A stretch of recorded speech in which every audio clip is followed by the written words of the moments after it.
Hi, Erik. Yes, hi. Hi, how are you? I'm doing well. How are you, Michelle?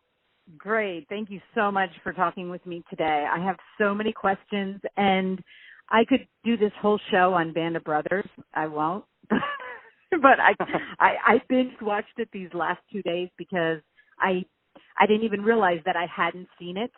But it was back in 2001, and I wanted to know, when did it come out? Was it pre 9/11 or after 9/11?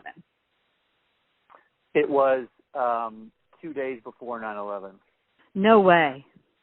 Because that's all I could think about. Like, yeah, how weird is that? That was when I looked up when it was. I couldn't find on Wiki or any of the other websites exactly the day that it was shown on HBO because I thought that would be an important thing. You know, that's what everybody remembers about 2001. So that is so it started showing the episodes like right before 9/11 then. That's right. The first one was on 2 nights before. I think the first 2 aired as a block, and then the others were every Sunday for the next 9 weeks.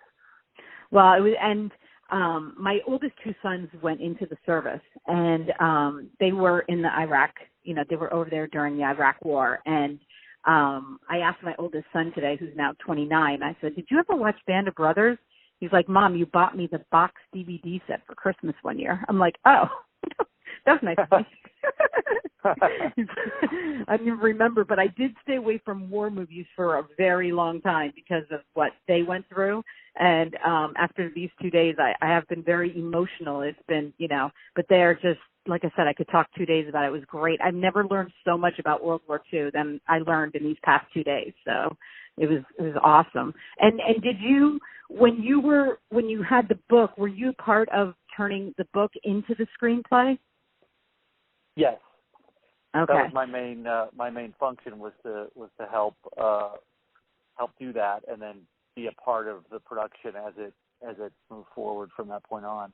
But it was a long period of development of taking the book and interviews and history that a team of us writers and producers had, and gradually figuring out how it was going to be 10 episodes and who was going to write which ones, and then I was writing one, other people were writing others, and it was not as easy and smooth of a process as it might seem, taking the true history of what happened and what we knew from Ambrose's book and interviews and other interviews done by people from our group to turn that into 10 one-hour stories was the kind of the major challenge. And even right up into production and sometimes in editing, we're rethinking how to make some of them work. Yeah, that's all I kept thinking about when I was watching it. And the fact that it's 15 years later and, I see movies all the time and I'm watching it on my laptop and I feel like I'm there. And I was like, you can't even tell that the technology that was used, to get the special effects for that. And I mean, it's current. It's like right up to date, which means that back then it must have been unbelievable, for people who were watching it. It must have just blown everybody away.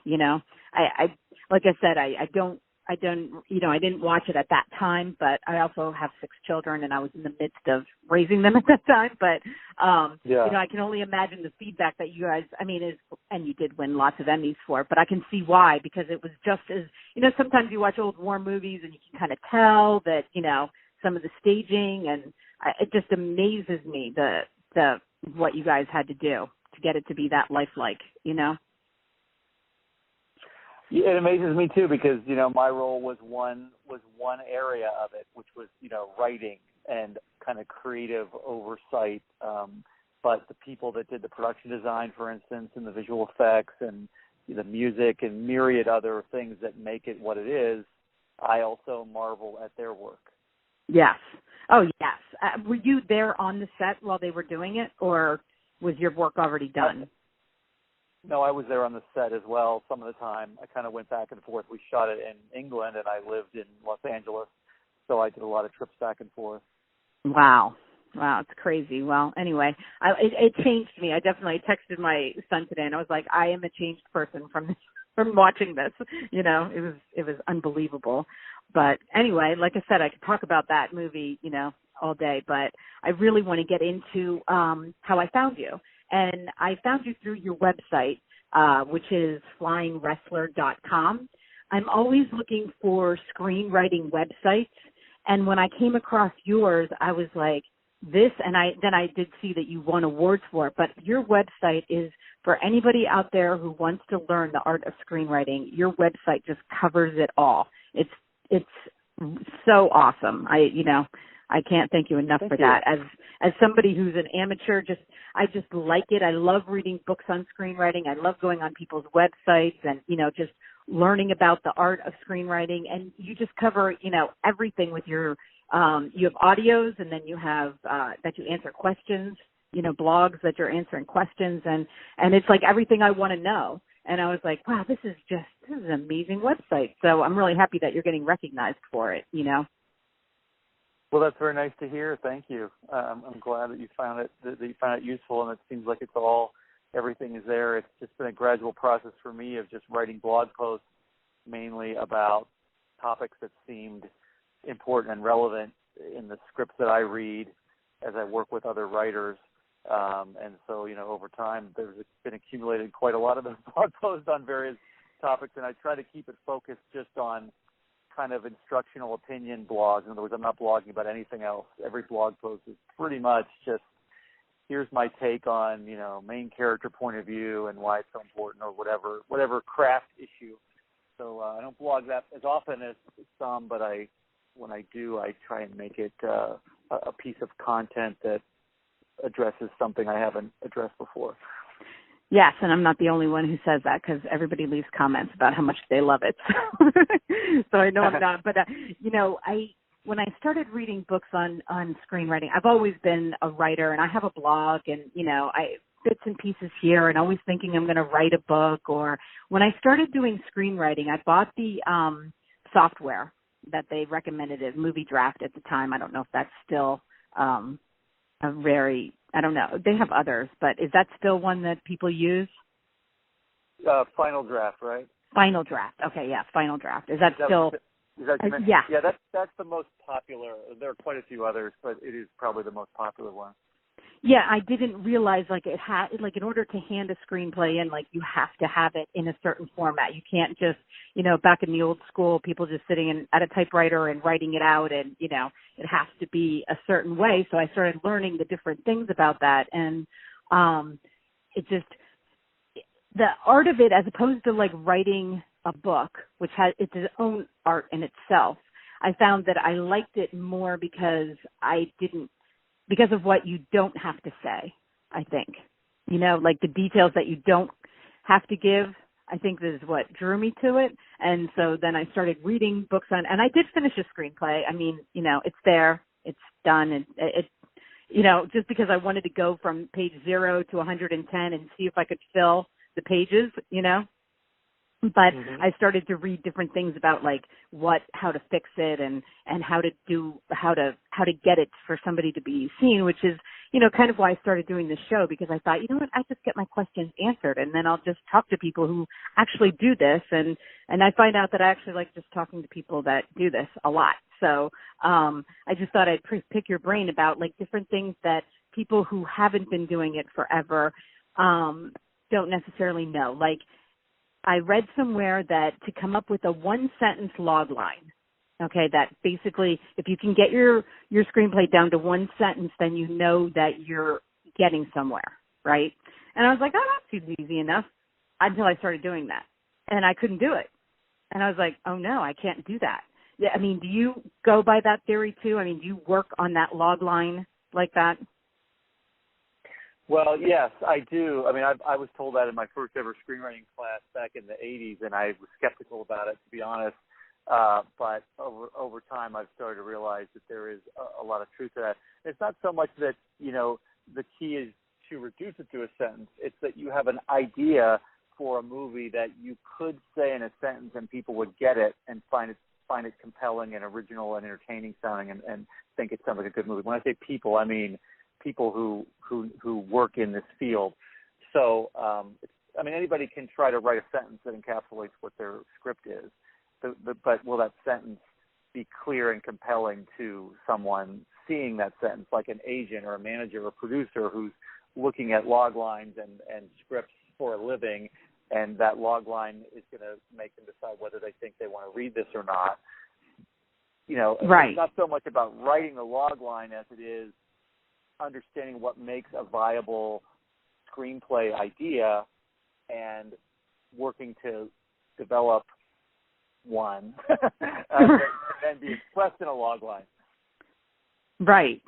And it's like, even the one page that people talk about, well, try to do it in one page, write a page about what, I have a hard time with that. And I was like, okay, this isn't just about writing a screenplay and sending it in. This is and it's probably a good thing, because I think it's a good indication that you really don't know where your story is headed if you can't do that. Am I correct in that assumption? Well, it depends. Often that is the case. Yeah. But yeah, I mean, one of the key secrets that, screenwriters have been doing it a long time, or professionals or whatever, know and understand, is that maybe more so than in novel writing, with a screenplay, it's all about the concept, the basic idea for the story. And we work on many, many, many ideas to find one that's worth doing, and we work on that one quite a bit before we not only start writing the script, but even start writing like an outline. There's a lot of just figuring out what the basic story is. And one of the big learning curves for me and for most screenwriters is understanding what is a story for the screen, what makes something a viable story. And I've kind of whittled it down to a big problem with life-changing stakes of one kind or another that a relatable character has and needs to solve, and it takes them the whole movie to solve it, and it gets worse and more complicated as they try. That's kind of, to me, the basics of what pretty much every successful movie is, a variation on that. Successful commercial type of American sort of, Hollywood movie or even independent movie.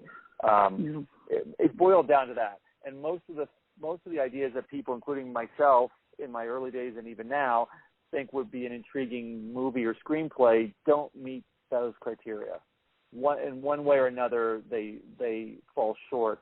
And I should also add, when I say a problem they need to solve, an external problem in their life or other lives of others, not just an internal problem, like they need to heal their beliefs about something. Like that can be going on as well, but there has to be that external problem. And the log line is probably going to focus on the external problem, and it has to have, major life stakes, and it has to be something that they're actively trying to solve throughout the movie, and it has to be defying resolution, even though they're focused like a laser on it. And it also has to be an entertaining process for the audience to watch, by the way, whatever that is. Whatever that process of trying to solve that problem and reach that goal is, it has to entertain millions of people and be original in some way, be not just a carbon copy of something that's come before. So if you put those few things together, those addenda to what I said initially, you have the ingredients, but to fulfill all those is harder than it sounds. Right. Because, back in, before I started really researching screenwriting, I would walk out of a movie and go, I can write that. Seriously. Like, that was so easy. But I just recently took my grandchildren to see Moana, which is a Disney Pixar movie, their new one that just came out. And I really understood that with this movie. It was the first time that I really sat there, because it's animated, and I can kind of just enjoy that part. I don't get so caught up in it, but I really saw that what you're talking about really played out in a children's animated movie. Like the issues, the external, the internal issues that she got into, how she got herself out. It was like, and that the children can't see that. It's all pure entertainment. But I mean, it was definitely one of those that followed that storyline to the letter of some of the books I've read. Like, there's one conflict and then there's another conflict, and then there's, it builds and builds and builds until there's this final conflict, and then she solves it and she's done, and she's, like it was crazy. I walked out of there like, oh, I get that. I get it. A simple animated movie, and I get it, what they did and how they get the kids to love her so much, Mm-hmm. Mm-hmm.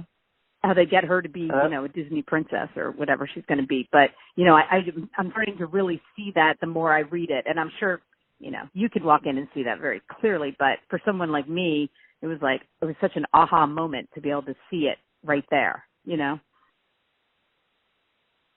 Yeah, that's a big part of it, the getting them to love her thing that you said. A big part of it is getting the audience to relate and identify and care about the main character. There are some rare movies that have more than one main character that have several stories going on at once, but mostly we're talking about one. And it's not as easy as it looks to get an audience on board with the character and feeling something about them and really kind of getting behind them. You almost become the main character in a way. There's a kind of emotional transference where it feels like what's happening to them is happening to you, and you care about it as much as they do. And achieving that is one of the most important and not easily achieved things, I think, in a script. Right. And then, and then there are movies like Allied, that's the recent Brad Pitt movie, and you walk out of that movie and you're just arguing with everybody about the ending. Like, it doesn't wrap up to an ending that, but then that has its own thing, right, doesn't it? Like, that has its own appeal too, because then people are talking, it keeps people talking about what they think the ending was, when that's not a clear ending, So I guess that's another. I haven't seen it yet, so it's hard to say. Usually you do want a pretty clear resolution, but obviously there are some films where there are certain things that leave you guessing, and I suppose you're right. The controversy and the disagreement about that can be helpful to a movie's chances, I suppose. Right. Well, the whole thing is whether or not she loves him, and some people are like, yes, she loved him. No, she didn't love him, and they leave you to decide whether or not she loved him or didn't love him, but it was just interesting to, walk out of there. And I sometimes I get mad about it, but then I'm like, oh, I see why they do that though, because it's, you get to decide, it's up to you then. But it's what I also wanted to ask you about, because you do, TV and you do movies, and what do you find is easier? Do you think TV is easier to write for, like a sitcom, or do you think the movie is harder? I would think TV would be hard, None of it's easy. None of it's easy. What I found is every script I ever wrote, it was hard, no matter what it was. Okay. So, at one point, when I was starting to try to launch a screenwriting career, I was writing features, and nothing was happening with them, and I decided I was going to try and write a sitcom episode, not even an original pilot, but an episode of an existing show, because I knew that writers did that to break into television in those days. It's less common now. Nowadays, it's more likely to write an original pilot, but in those days, it was commonly done, and that seemed like an easier thing to do, and in a way it was, to take a show that was already established that you loved and just come up with your own idea for an episode and write that episode. It's still hard to do that in a way that it will stand out, though, and it will make people jump up and down and want to hire you and as a writer or represent you. But so they're all hard. Right. I see that. I guess, maybe it's an unfair question, but I guess, I was just like, when I watch, especially nowadays, with Netflix and Amazon, you sit down just like I did with Band of Brothers, I watched it all in 2 days. People are liking doing that now. Like, they want to sit down to a series and just, have at it. And I think that's, I'm like, how would a writer, how do you keep it that fresh that people are going to sit there and continue, watch the next one and then watch the next one? And, I would think that that's a very difficult task. Yeah, I think that's the trick, is to keep, and it's hard to keep the quality up, episode after episode, season after season, and that's why, it's usually not one writer in television, it's a staff of writers, one person in charge, but a group of creative minds and talented writers generating ideas and also beating out the episodes scene by scene, breaking story, as they call it, even if one person goes off and writes the actual script, but even then it's often rewritten, at least polished, by the showrunner in the end. So it's a big team effort in most series. Is it that way in movies too, or do you find that it's? No, movies tend to be more of a. Oh, okay. Movies are usually not a team. Movies are a solo endeavor. You might be two people that are a writing team and they write everything together, but other than that, it's one writer, and then they might get replaced and they often do, and get rewritten by somebody else, but they're writers writing in sequence rather than a group together. I think the way Pixar does it is a little different, where they have a group of people who generate ideas together and support each other, but eventually one person goes off and writes it. But other than Pixar, the traditional method is, it's just a writer working either on their own or with a producer to write it all by themselves, and then eventually, in success, other people get involved, and maybe there's rewrites, and you're being given notes and feedback and instructions at your rewrite, but you're not writing it as a group. Could you ever have imagined, I know you're from Ohio, and I'm from Pennsylvania, so it's pretty close, but, are you living your dream? Like, could you have imagined that this was what was going to happen to your career? Well, yeah. The things that have happened, there have been a lot of dreamlike things. Most of it was I started working for Tom Hanks as an assistant, and he gave me these incredible opportunities, and those turned into really cool experiences and gave me the ability to have a career, in the industry. And so, yeah, it definitely has been a dream come true. I would think, I'm 52. I think we're around the same age. I think, if I remember correctly. But I was, I'm like, okay, I picture you, like, you show up at the set and there's Tom Hanks and Steven Spielberg, and, it's like, you just have to be like, okay, yes, I'm here, I'm doing this, and, and they're asking me for advice, and, I can only imagine.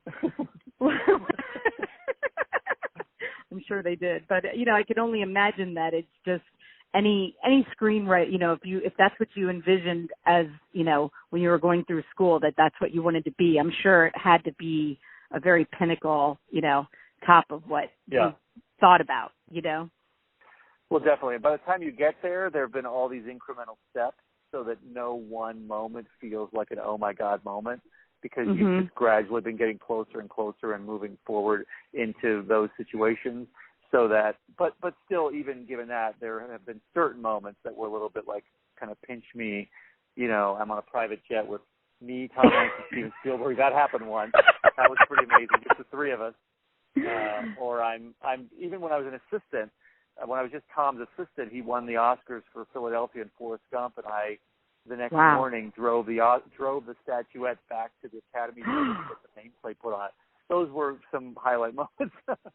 Yeah, I think those would be very big highlight moments. And I'm sure, I see that you also teach at UCLA, and I'm sure your students, like, that's what they're looking to you and saying, okay, can I, like, is it possible? Can I actually get there? And, do you find that, like, when when they're asking you those questions, like, what do you say? Like, this is hard, or do you say anybody can do this? Well, it's both, really. And I work with writers mostly as like a one-on-one consultant or coach, but I also teach in a couple different places, and they don't necessarily ask those questions all the time, because we're normally focused on a particular thing that they're writing, and the conversation is about that idea or that script. But the reality is, it's a very competitive field that the vast majority of people that want to do it never do it professionally, or they might do it professionally for a brief time and then are unable to sustain it, or have ups and downs, which I've had and which most people have. So the reality is that although it might look like anything can happen, and it can for anyone, and it can for most people, it's a long struggle and never quite making money from it, if you're viewing it as a profession and a career. But at the same time, some people do, and it's the kind of profession that you get into saying, well, I'm going to be one of the ones that does. Or maybe you don't worry about it, which is probably the best attitude. Yeah, I was just going to say that. And get better at it, Right. Maybe the thing is to not focus on where it's going to lead you, because you couldn't have mapped that out even if you wanted to, like, I'm going to be Tom Hanks' assistant, then I'm going to do this. Like, you couldn't have mapped that out anyway. So I think it's kind of better to not think about what can happen from it. Yeah. And I think, I always think that screenwriting is the harder thing to do, only because those are the books I read. But I'd imagine that it's in the entertainment business, it's just as hard to make it as a director or an actor or production or, I would think that every single person there has worked just as hard, and it's just as daunting to look at. I was talking to a kid that's in film school, and, he's just hungry, like he's 21, and I was, he was doing some short films on YouTube, and I was like, what are you going to do? And he's like, I'm going to Hollywood, I'm going to graduate, and I'm going to go to LA, and then I'm going to get a job, I'm like, it's, but he's in school with 1,000 other kids that are going to graduate with him that think the same thing, that's what's going to happen. And it's like you don't want to discourage, but you also want to be like, okay, so there are just as many of those kids, and that's one film school as opposed to all the film schools. So, but I'm sure it's that way with acting schools too, Yeah, definitely. So anyway, but I did want to talk about the services you do offer on your website, because I think that, screenwriters out there don't really, you offer a very unique thing. There's a lot of them out there that say you can send me your script and I'll, we can work on it, but your one-on-one from beginning to end, I think, is a very unique opportunity for somebody, to be able to work with you. And I was reading some of the reviews, and those people look like they're, like they changed during the whole process of what they thought it was going to be and to what they got. And, we're so grateful to you. And what made you think of that, of going about it in that way? Well, yeah, what you're talking about is what I call my coaching program or development coaching, where we'll start with an idea or even a series of ideas, and the writer doesn't know which one is the best yet or which one to write. And I work with them developing it slowly into first a 1-page, then a 4-page. We use a Save the Cat beat sheet often, a story document, then an outline, then a script, where it's this ongoing relationship where we're talking and I'm reading drafts of all those things along the way. It happened because at first I was just doing what most people do, which is read a script and give feedback. And then writers would come back to me with a rewrite of that script months later, and I would often find that it hadn't changed enough, and I felt like they didn't really get or incorporate what I was saying as fully as I felt was needed. Mm-hmm. And it just sort of happened by accident that some writers were like, well, can we talk about it as I'm, or I was saying, can we work on it together as you start to figure out the next draft instead of you go off completely on your own and only come back when you have a full draft? Because it gets frustrating if it's just you keep coming back with a full draft and the person says basically similar things to what they said before, and it only seems like you've marginally changed it. It can be a little frustrating for both.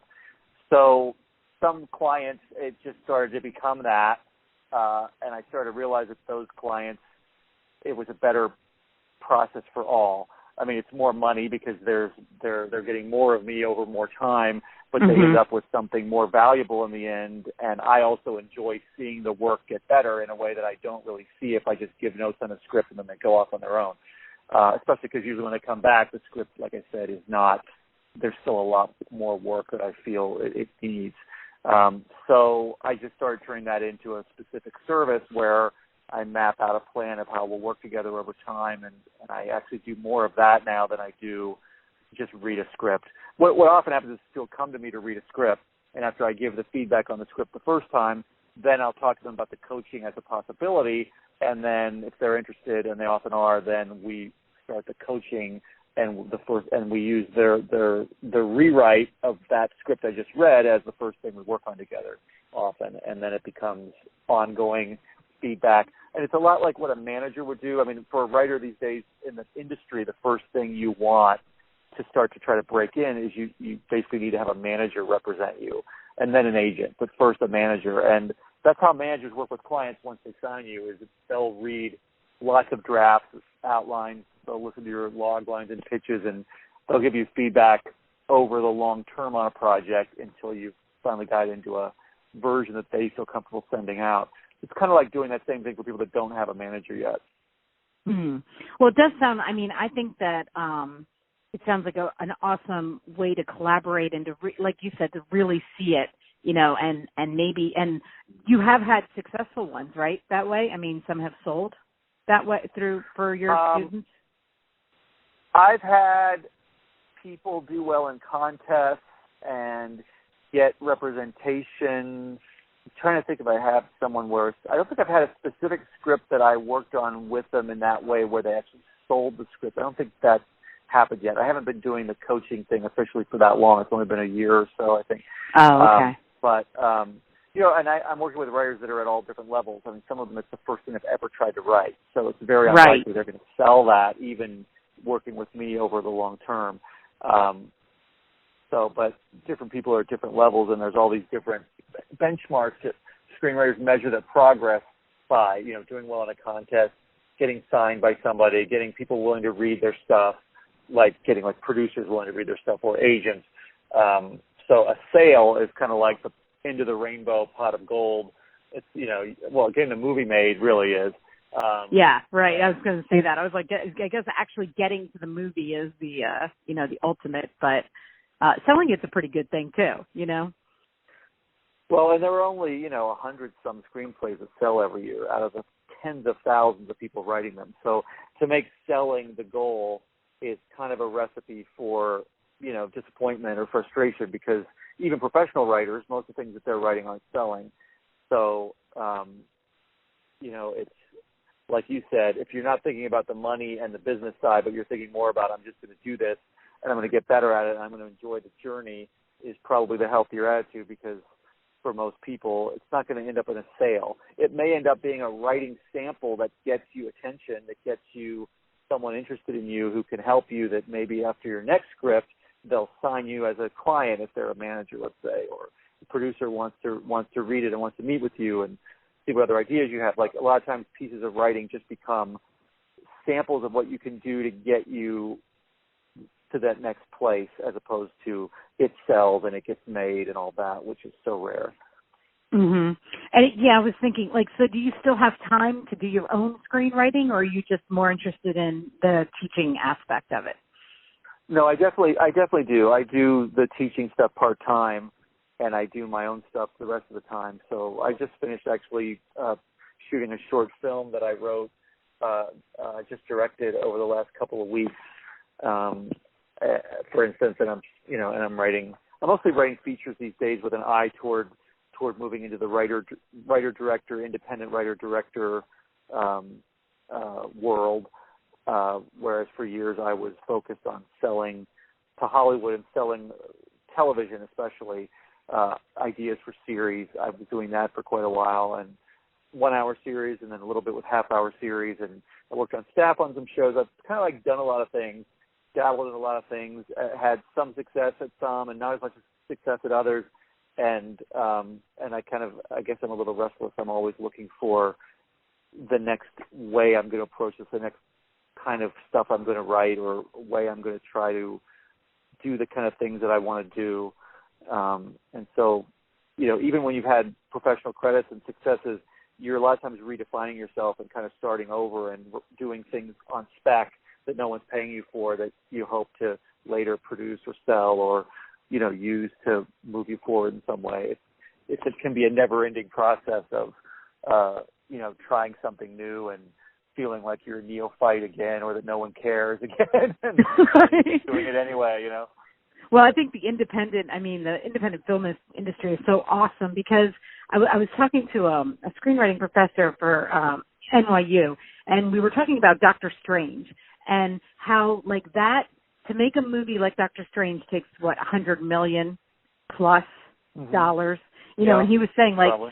That's kind of where, if you're only focused on those, much of their money, if you're only focused on those top companies, okay, they're sticking a lot of money into a movie like that out of a budget of what they get, and then the rest kind of goes to the smaller films. But it's an interesting age of movies, because those big, huge movies are out there, that the kids are seeing, and I think it opens things up for the independent. I always love watching the independent movies that come out, and there just seem to be more dialogue heavy, more story, you know what I mean?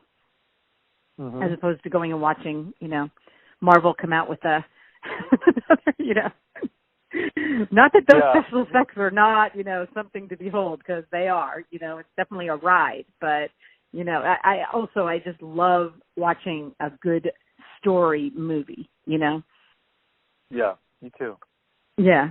So anyway, I'm really happy that you're still writing. It's good to hear because you've done some awesome work, and I'm really happy to hear that. But I do want to point people to your website because again, like there's just everything, and all your services are on there. And anybody who wants to hear your whole story about how you did get to become Tom Hanks' assistant, it's on there, and it's that's how I found you. So I will always keep going back to your website for info and tips and all kinds of interesting things. Well, thank you. I will try to keep it current. It's not always getting new things every week, but I will I will do my best. I'm really glad that you and so many people have said that they get value from it. It's very gratifying. Right, and I do think it's still the way to, there was a time that I didn't, because I have a blog, that I did for my kids, and sometimes I think, oh, is it, are those going out? Are websites out? Is that not the way that, but I still go on them. I mean, I still think there's a lot of great websites that provide, things that you're not going to find on any other type of social media that's out there. So I really do appreciate it, and I think there are a lot of people that do also. So anyway, but thank you so much for your time today, and thanks for answering all of my questions. It's been awesome talking to you, and it's almost like a dream for me because I just watched Band of Brothers for 2 days, and now I'm talking to the guy who was a big, huge part of it. So thank you so much for making that happen for me. I really appreciate it. My pleasure. Thanks for contacting me and putting me on your YouTube channel, and best of luck with that and with your own writing, and stay in touch if there's anything else I can do. Okay. Thank you so much. Have a great evening. You too, Michelle. Bye-bye. Okay. Bye.